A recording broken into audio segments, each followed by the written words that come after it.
Hello everyone, welcome to you all in your trustworthy educational channel Saur Shiksha. আজকের ভিডিওতে আরও একটা নতুন টপিক আলোচনা করব। সেই টপিকটার নাম হচ্ছে সমাজতন্ত্র, অর্থাৎ ইন ইংলিশ সোশিয়ালিজম।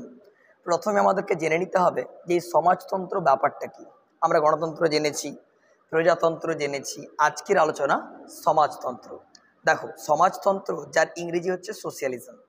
খুব ছোট্ট করে যদি এর ডেফিনেশনটা আমরা আলোচনা করি তাহলে কি বলবো না, সমাজতন্ত্র বা সমাজবাদ, ব্যাপারটা ভালো করে বোঝার চেষ্টা করো। সমাজতন্ত্র বা সমাজবাদ হচ্ছে এমন একটা সামাজিক অবস্থা, ঠিক আছে, যেটাতে উৎপাদনের উপকরণের সামাজিক মালিকানা, মানে উৎপাদনের যেটা র ম্যাটেরিয়াল তার সামাজিক মালিকানা এবং অর্থনীতির একটা সমবায় ভিত্তিক ব্যবস্থাপনা, এইটাকে আমরা বলবো সমাজতন্ত্র বা সমাজবাদ, যার ইংরেজি হচ্ছে সোশিয়ালিজম। কনসেপ্টটা ক্লিয়ার? এরপর তিনটে তোমাদেরকে শ্লোক মনে রাখতে হবে। শ্লোক বলবো না, কোটেশন বলো। মার্ক্সবাদী বা কমিউনিস্ট পার্টিরা কি বলে গেছে যে আমরা নিরপেক্ষ নই। আমরা কাদের দলে?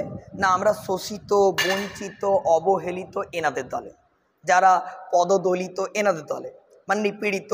বুঝতে পারছো? তাহলে আমরা নিরপেক্ষ নই। তাহলে আমরা কাদের দলে? আমরা ধনীদের সপক্ষে যাচ্ছি না। আমরা কাদের দলে? না শোষিত, বঞ্চিত, অবহেলিত এদের দলে। এটা কাদের বক্তব্য? না মার্ক্সবাদ বা কমিউনিস্টবাদীদের মতে, অর্থাৎ মার্কস অ্যাঙ্গেলস এবং কার্ল মার্কস এবং ফ্রেডরিক অ্যাঙ্গেলসের মতে। ওকে, এরপর একটা চাণক্য নীতি আমাদেরকে অতি অবশ্যই মনে রাখতে হবে। সর্বজন হিতায় সর্বজন সুখায়। সর্বজন হিতায় বলতে সবার যাতে মঙ্গল, সর্বজন সুখায় অবভিয়াসলি সবার কিন্তু সুখ আসবে। আবারও কথাটা বলছি, সর্বজন হিতায় সর্বজন সুখায়। কনসেপ্টটা ক্লিয়ার? আরেকটা আমাদেরকে মনে রাখতে হবে, সেটা কি না, সেটা হচ্ছে বন্ধন ব্যাংকের একটা বিখ্যাত উক্তি আছে, আপকি ভালাই সব কি ভালাই, অর্থাৎ আপনার ভালো হলে সবার ভালো। এবারে এই কথাগুলো এই সমাজতন্ত্রতে কোন প্রেক্ষাপটে বা কোন জায়গাতে অ্যাপ্লিকেবল সেটা আমরা আলোচনা করব। তো যাই হোক, ভিডিওটি খুবই ইন্টারেস্টিং হতে চলেছে। অবশ্যই যদি চ্যানেলে নতুন হয়ে থাকো অবশ্যই সাবস্ক্রাইব, এবং প্রিভিয়াস যে ভিডিওগুলো করানো রয়েছে সেই ভিডিওগুলো কিন্তু অতি অবশ্যই একবার দেখে এসো।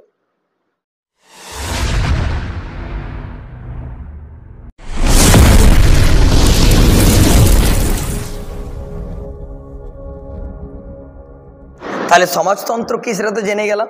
ওকে, এবং তিনটা আমাদেরকে মনে রাখতে হবে, সেই কোটগুলো আমরা মনে রেখে নিলাম। এবার আমরা দেখে নেব যে এই যে সমাজতন্ত্রকে একটু আজকের ভিডিওতে অপারেশন করব, অর্থাৎ কাটা ছেঁড়া করে সমাজতন্ত্র ব্যাপারটা ডিটেলসে জেনে নেব।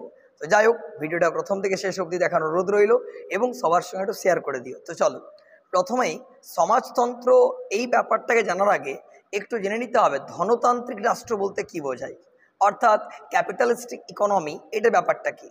দেখো, ক্যাপিটালিস্টিক ইকোনমি বলতে প্রথমেই যে ব্যাপারটা জানতে হবে, ফেলো করি মাখো তেল, এই প্রবাদটা আমরা সবাই শুনেছি।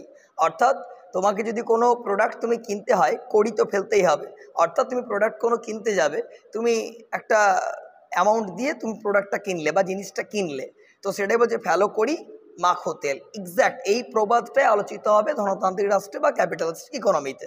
সেই ব্যাপারটাকে জেনে নিতে হবে। ব্যাপারটা হচ্ছে এখানে কোনো সরকারি কিছু থাকবে না।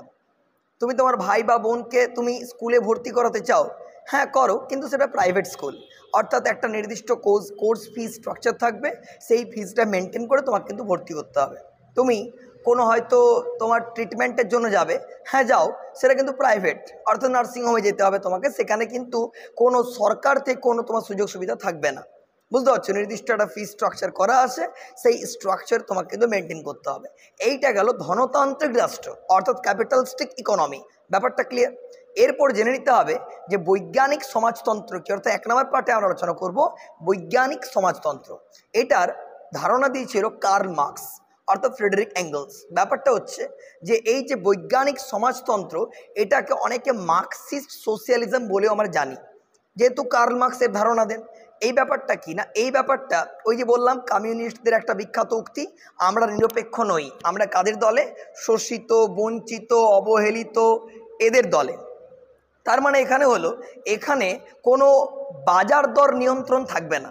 যেমন ধনতান্ত্রিক দেখলাম আমরা সাপ্লাই অ্যান্ড ডিমান্ড থিওরির ওপর নির্ভরশীল, যে যেরকম ডিমান্ড আছে সেরকম সাপ্লাই, কিন্তু সেটা এখানে নয়।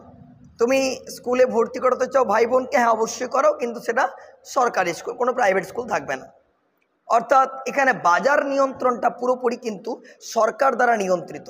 সরকার কোন একটা প্রোডাক্ট কিনবে, ওইখানে যেমন প্রোডাক্টটা পুরোপুরি বাজারের ওপর নির্ভরশীল ছিল, এখানে কিন্তু বাজার নির্ভরশীল নয়, এটা সরকারের ওপর নির্ভরশীল।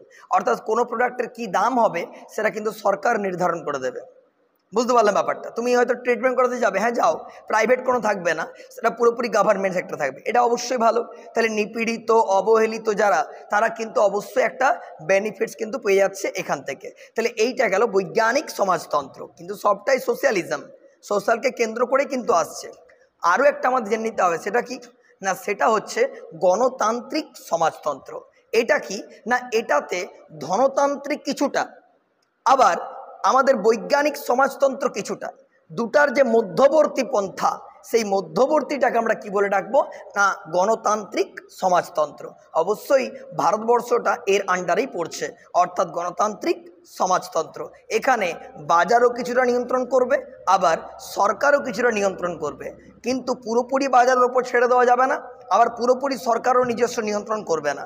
তাহলে দুটোকে মিলিয়ে একটা অবশ্যই পরিকল্পনা মাফিক থাকবে, সাপ্লাই অ্যান্ড ডিমান্ড থিওরি অবশ্যই থাকবে, কিন্তু সেটা পুরোপুরি সরকারের নয়, আবার পুরোপুরি বাজার দর নিয়ন্ত্রণের ওপরও কিন্তু থাকবে না। ব্যাপারটা এটা। আশা করব সোশিয়ালিজম জিনিসটা কি সেটা কিন্তু তোমাদের বুঝতে পারা হয়ে গেছে। তো এই হলো গল্প। যদি ভিডিও ভালো লাগে থাকে অবশ্যই সাবস্ক্রাইব। টাটা।